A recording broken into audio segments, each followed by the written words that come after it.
compte qu'on ne peut pas appliquer cette technique agricole traditionnelle occidentale de la même façon que les occidentaux chez nous. On ne peut pas juste refaire les mêmes choses. Moi, je dis pas qu'il faut, qu'il faut rejeter les modèles étrangers, non. Salut, je m'appelle Chelsea, bienvenue sur ma chaîne. Alors, sur cette chaîne, je parle d'entrepreneuriat sous toutes ses formes, en particulier en Afrique. Si ce sont des sujets qui t'intéressent, je t'invite à t'abonner. Alors, si tu regardes cette chaîne, tu sauras que je m'intéresse à l'agriculture en Afrique et que j'ai eu à faire des expériences dans ce domaine-là. Donc, j'ai aussi eu, heureusement, la grâce de pouvoir regarder ce que les autres font dans le monde. La façon de faire des Occidentaux, disons. De voir, de poser des questions, de m'informer par rapport à ce qu'ils font, à leur protocole, etc. Plus je regarde, plus je parle avec d'autres jeunes entrepreneurs comme moi, d'autres passionnés de l'agriculture comme moi, plus on échange, plus je me rends compte qu'il faille éventuellement ou amener en fait cette question sur la table. Doit-on exactement reproduire les modèles occidentaux agricoles dans nos pays? Parce qu'il y a de jeunes Africains qui pensent que non, la réussite, c'est d'aller chez soi, au Cameroun, au Togo, au Bénin, en Côte d'Ivoire et je ne sais pas où encore, écraser 100 hectares de terre et plus, des hectares et des hectares de terre, et mettre de la monoculture à perte de vue. C'est-à-dire, il faut qu'on arrive à cet endroit-là, on voit de l'ananas à perte de vue, de la banane à perte de vue, je ne sais pas quoi d'autre à perte de vue. Et eux, ça, ce sont les modèles qu'ils veulent en fait copier, qu'ils veulent reproduire. Ils estiment que c'est ça la réussite. Je sais que la crainte de beaucoup, c'est est-ce qu'on peut assurer une sécurité alimentaire en changeant le paradigme actuel, c'est-à-dire en changeant les méthodes agricoles actuelle. Est-ce que nous serons en mesure d'assurer l'alimentation de milliards de personnes en changeant les méthodes d'agriculture traditionnelle? La réponse est simplement oui. 70% de l'alimentation mondiale est produite par des petites fermes qui occupent moins de 1/4 des terres à l'échelle globale. C'est-à-dire que quoi? La majeure partie de l'alimentation mondiale est produite par des personnes qui pratiquent une agriculture non conventionnelle, non industrielle. Parce que c'est de cela qu'il s'agit. L'agriculture traditionnelle ou industrielle, qu'est-ce qu'elle fait en fait? Elle te crée à perte de vue du blé, de la tomate, de l'oignon et que sais-je encore. Ces terres agricoles-là sont destinées à devenir des déserts. Parce que la monoculture fait en sorte que les plantes sont vraiment plus susceptibles aux attaques, aux pestes. Il faut utiliser plus de pesticides, plus d'engrais, plus de ceci, plus de cela. La terre devient de moins en moins fertile. Et pour contrer cela, on utilise de plus en plus de produits qui sont nocifs pour l'environnement et qui sont nocifs pour la santé. Je ne vous apprends rien, of course. Donc ça veut dire qu'on va se retrouver avec une terre qui sera de plus en plus pauvre et qui à la fin n'aura plus rien à donner.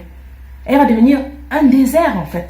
Et nous aurons des déserts à perte de vue. Ma question ici c'est, est-ce que nous on veut reproduire en Afrique ces mêmes modèles-là? L'Afrique est aujourd'hui considérée une terre d'opportunité, une terre encore vierge. On a encore des forêts à perte de vue.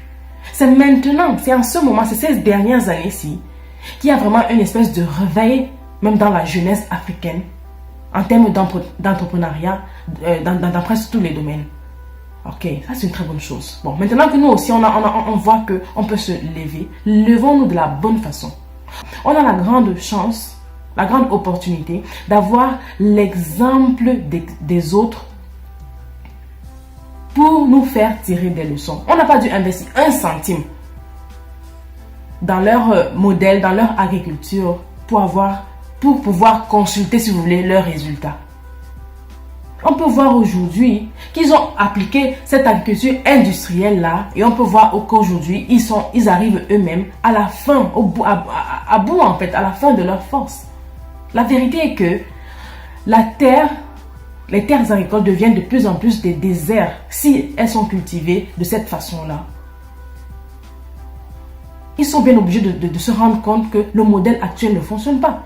Donc il est temps, il serait une bonne chose que nous aussi, jeunes Africains, d'accord, qu'on se rende compte qu'on ne peut pas appliquer cette technique agricole traditionnelle occidentale de la même façon que les Occidentaux chez nous. On ne peut pas juste refaire les mêmes choses.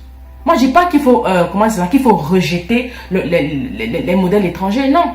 Mais il faut les regarder, les observer, les étudier et tirer le meilleur de cela. Mais encore, faut-il que quelqu'un, voilà, shine the light. C'est-à-dire qu'on ramène ça sur la table. Beaucoup croient simplement qu'il faille aller super industriel, voilà, pesticides, voilà, le résultat. Ok, les premières années, tu auras du résultat. Mais je peux te rassurer qu'en 10 ans, tu auras tué ta terre. Il n'y aura plus de vie dans la terre que tu cultives. Et tu vas te dire que, mais il n'y a pas de souci, je passe au prochain 100 hectares. Et si tout le monde fait ça, nous sommes à quel niveau? Il serait tout à fait possible d'adopter une approche différente en travaillant sur les 3 points suivants. Accroître sa production afin de couvrir les besoins du marché en termes de sécurité alimentaire et de nutrition.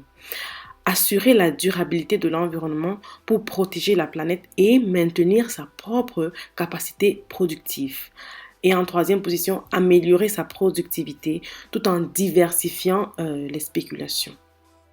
Le modèle agricole intensif nous conduit à l'échec avec une destruction des sols, une perte de la biodiversité, une dégradation des eaux, une nourriture contaminée par les pesticides et finalement des revenus précaires. C'est-à-dire tu vas prendre toutes tes économies, aller investir dans de la grande machinerie, des pompes par-ci, des cela. On va labourer la terre sur des hectares et des hectares. Donc tu auras investi gros quoi.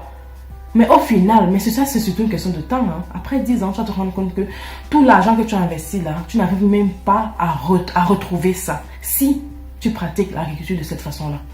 En fait, le but de ma vidéo ici, c'est de pouvoir générer un débat, de pouvoir amener en fait les gens qui vont suivre cette vidéo à se poser des questions. Donc je vous invite vraiment en commentaire à me dire ce que vous pensez de cela. Est-ce que on doit en Afrique envisager des techniques agricoles différentes de celles occidentales? Est-ce que nous devons nous arrêter un instant pour réfléchir à cela? Bon, moi je pense que oui. Qu'est-ce que toi tu penses? Ok, je vais terminer en disant quand même ceci. Si on généralise l'agroécologie sur la planète, en 10 ans, on double la production alimentaire des nations en réduisant la pauvreté rurale et en apportant des solutions au changement climatique. Ça, ce sont les dernières nouvelles de la FAO. Donc voilà, merci d'avoir regardé la vidéo jusqu'ici. J'espère vraiment avoir suscité une question dans ton esprit et voir ta réponse en commentaire. Si ce sujet est un sujet qui t'intéresse, je mettrai dans la barre d'infos des liens qui te porteront à approfondir un peu le sujet.